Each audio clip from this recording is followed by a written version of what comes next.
Today was the day I've been waiting for, my RPL ground and flight test.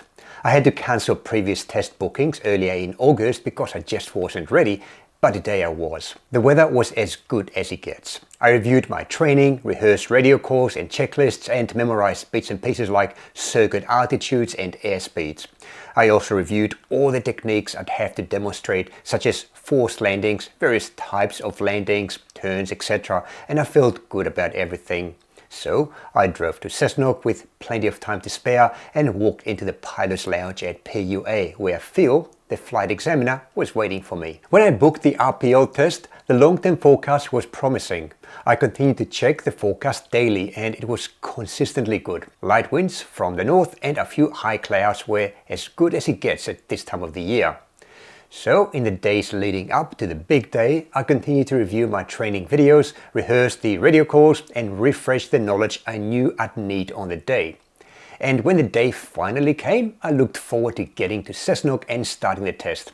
I had some urgent work to do in the early morning, so I got in the car and drove north. When I got there, Phil was ready and asked me to start the process. The Cessna 150 I was going to use was parked in front of the hangar. I'd do the walk around and then taxi it to the Bowser to fill it with around 60 litres of fuel. The walk around could not have been more uneventful. I did notice that the oil was low, so I looked in the hangar for an appropriate engine oil for piston engines and filled it up. I was unsure how much oil to put in because the engine was cold and the dipstick was not accurate enough, so I made a mental note to check with Phil later. It was then time to start the engine. The Cessna 150 engine is tricky to start from cold, and embarrassingly enough, I needed help to get it started. My RPL test had essentially began and I couldn't get the engine started. After several attempts and worried that I was going to flatten the battery, I had to call Phil for the rescue. Phil came and just like that, he started the engine. It just needed some magic with the throttle. I jumped in and we taxied to the Bowser to add fuel and engine oil. And it was now time for the ground test.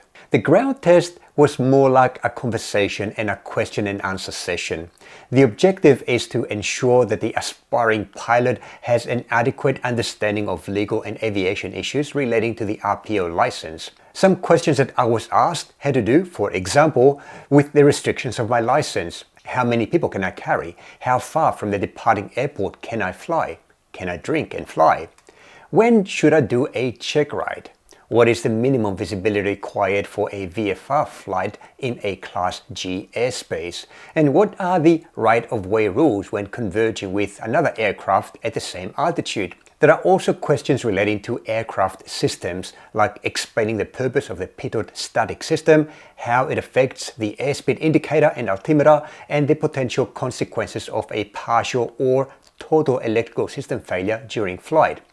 There were questions about emergencies and survival equipment. For example, what survival equipment should be carried when flying over remote areas and how should it be used in an emergency? What is the use and importance of the emergency locator transmitter or ELT after a forced landing? I answered most of these questions coherently, I think, and mostly correctly. Again, I think. The objective of this part of the exam was for the examiner to ensure that the student exhibits an adequate working understanding of these topics so that they can safely fly within the RPL restrictions. And 30 minutes later, Phil declared it was time to go flying. We walked to the Cessna 150 that I had already filled up. I knew we'd fly for about an hour.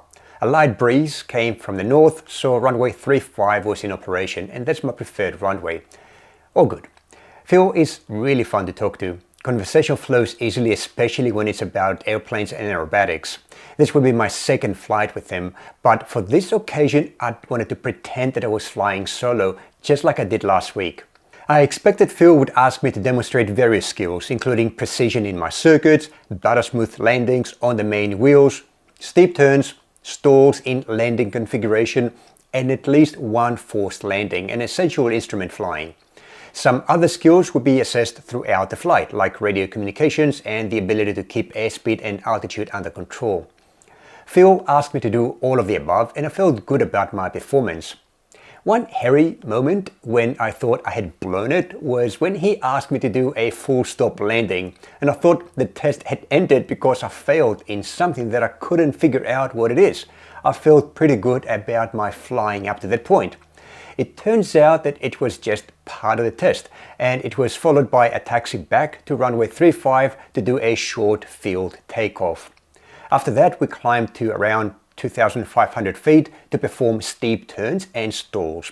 We then returned to the airport to perform a forced landing, and this was actually my best forced landing ever. We started at 2,500 feet with the threshold of the runway 35 almost directly below us to the left. I flew 2 loops, the first one to the right, the second one to the left to align with the runway. I extended a full 40-degree flap and dove literally for a smooth landing on the center line. I wish I had a video of this. I wasn't able to record this flight because it was an examination after all. My only regret is that I didn't simulate a mayday call, even though I had practiced it in the days before the test and in previous forced landing practices. However, this time was quite different. I was really concentrating on figuring out how to land on a spot directly below me from 2,500 feet that I had never done before, and with all that workload I didn't really have the mental capacity to do a radio call.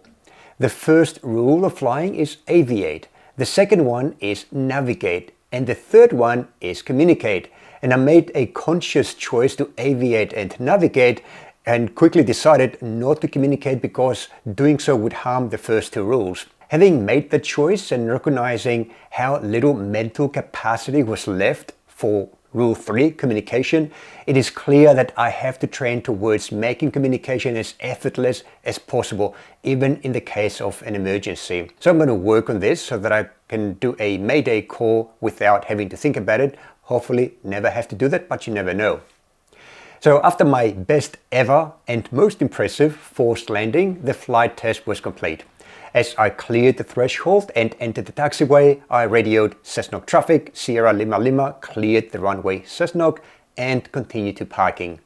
I completed the shutdown checklist and Phil said, "Congratulations." I'd earned my RPL.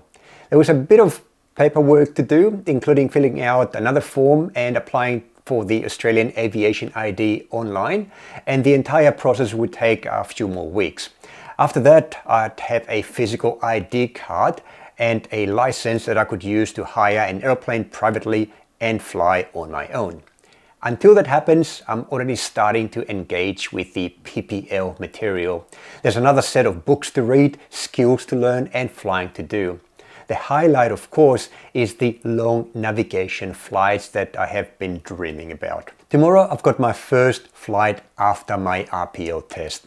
I can't fly as a private pilot yet because my license is still pending, so I'll be flying with an instructor. I'm going to practice basic skills including crosswind landings, forced landings, and of course communications. I'm not in a hurry. I want to get much better in the basics before I enter the actual PPL syllabus. My goal is to earn my PPL in 2025. To do this, I'll follow a similar high-intensity training regime as much as possible as I did in July and August for the RPL. Passing the RPL was the first time I felt that my goal of being a pilot is within reach. Getting to here and now has been a long road with many literal ups and downs. I work towards this goal with 2 flight schools and 2 airports, plus a few flights at a 3rd airport with a 3rd flight school. 9 instructors helped me along the way. Learning to fly at my current level was one of the hardest yet rewarding things I've ever done. I had several setbacks, most notably with the weather. Also, our flight school airplanes were grounded for a few weeks due to a fatal crash, and I even experienced an actual engine failure during takeoff, something that none of my instructors have ever experienced except for Phil. I suspect I'm not jumping up and down in celebration for 2 reasons. One, I don't generally do that. I'm a down-to-earth person, the irony here, introvert with an engineering problem solution mindset. When I solve a problem, I just move on to the next one. And 2, I realize that this is the beginning of my flying experiences and I want to get on with it. The significance of what happened last Thursday will be revealed when I fly for the first time as a private pilot around Cessnock. I'll be flying by the book, straight and level, with a few rate 1 turns and a couple of circuits to practice butter smooth landings. I'll be using my eyes and ears to keep track of traffic, and I'll communicate with other pilots. And then, of course, I'll share a video of that flight with you.